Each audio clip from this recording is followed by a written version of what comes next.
heard on 95.3 and 100.7 FM, also streaming live at 560thesource.com. Trevor Loudon is joining us now. Dan Muir sitting next to me.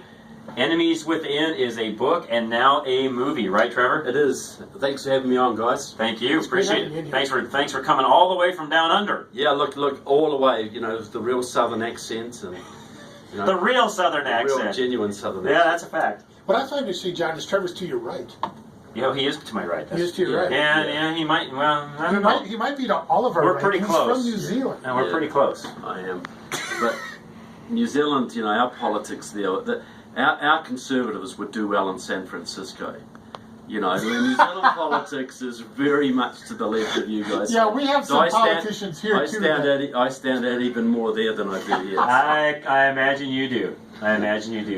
Side note: what are things doing down in your area? I mean, is the economy doing well? How are things going? What's happening there? Look, it's ticking over. You know, it's just ticking over. We've got a conservative government, and they're financially reasonably responsible, but all the social policy is way to the left. The defence policy is non-existent, and there's a lot of concern because there's a lot of tension in the Far East right now. And, you know, we've got the Chinese in Fiji, we've got the Chinese in the Cook Islands and in Tonga. The Chinese are moving into the South Pacific.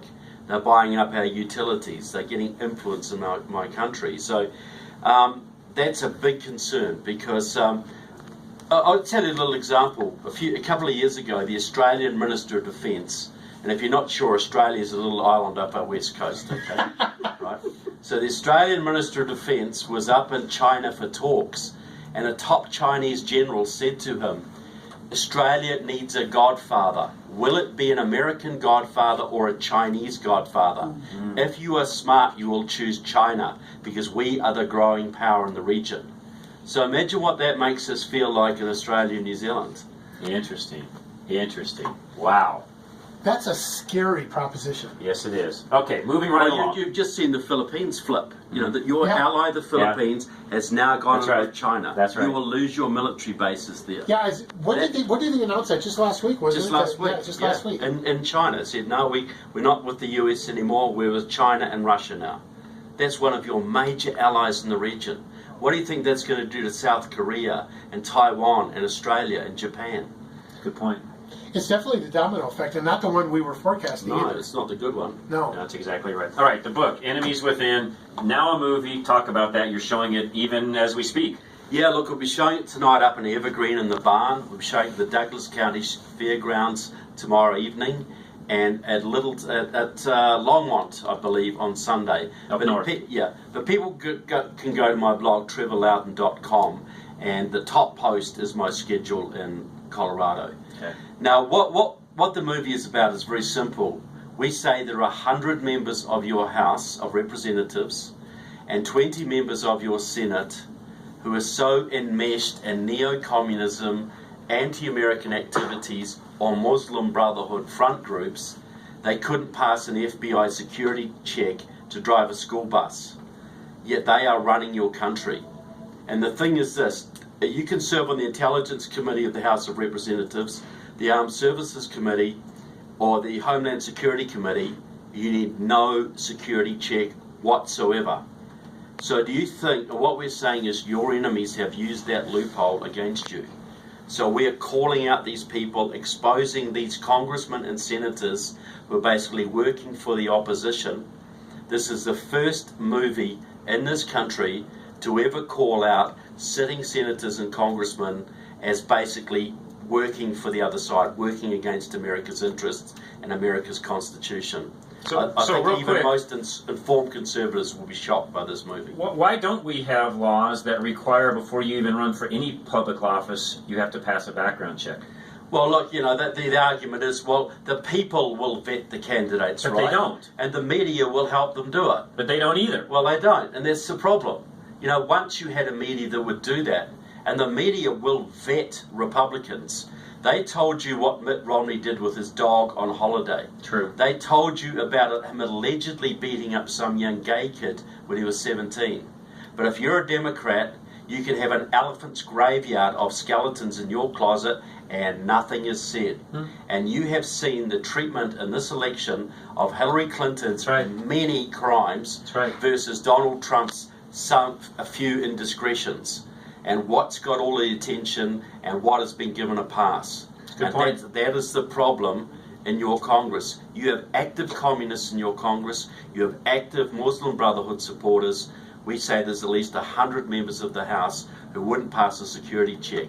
And I'll tell you what, I doubt that Diana DeGette would have any chance of passing a security check right here in your city.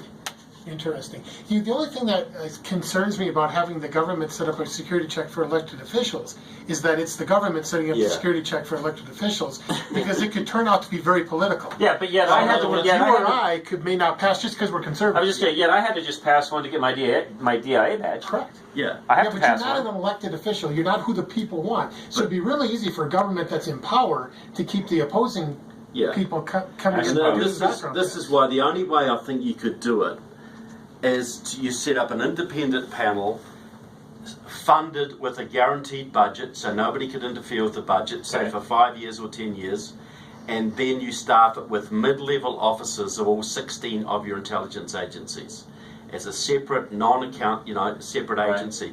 And it isn't that you'd have to pass a security check to be to be elected.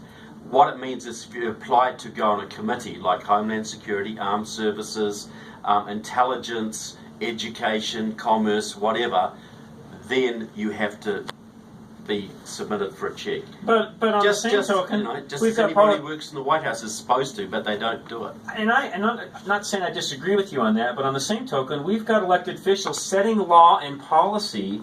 Why would we not want to vet them as well? I'm confused. I mean, I understand the committee side of it because they're doing a higher level of service, but these guys are setting law and making policy on an ongoing basis. Yeah, they are, and the media is not going to expose them. So how do you get the information out to people? So that is the whole thesis of the movie. We're exposing these people and alerting Americans to the danger, because most Americans would have no clue about any of this. Good point. None whatsoever. Communists in the government, that died 25 years ago. Muslim Brotherhood, terrorist supporters in your Congress, that's just inconceivable.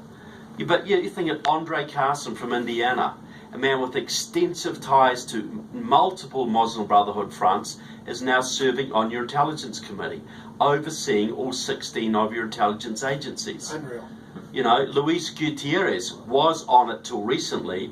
He was the man who used to head the pro-Cuban Puerto Rican Socialist Party, a Marxist-Leninist group. Then he worked with Maoists. Now he supports CARE, the Muslim Brotherhood's main front group in this country. Yeah. Yet until a couple of months ago, he was on your intelligence committee. There are multiple examples on the Armed Services Committee, Intelligence Committee, Homeland Security Committee, who would not be allowed to drive a school bus. They would not be allowed to sell you stamps at the post office. Right. Yet they are in a position to trash your Constitution every day. Trevor's right. In a lot of cases, they would not be allowed to teach your kids in school because most school teachers have to pass background checks. So your point well taken. All right, let's do this real quick. Got to take a quick time out. Front Range Mortgage coming up next. Brian Murphy, our good friend.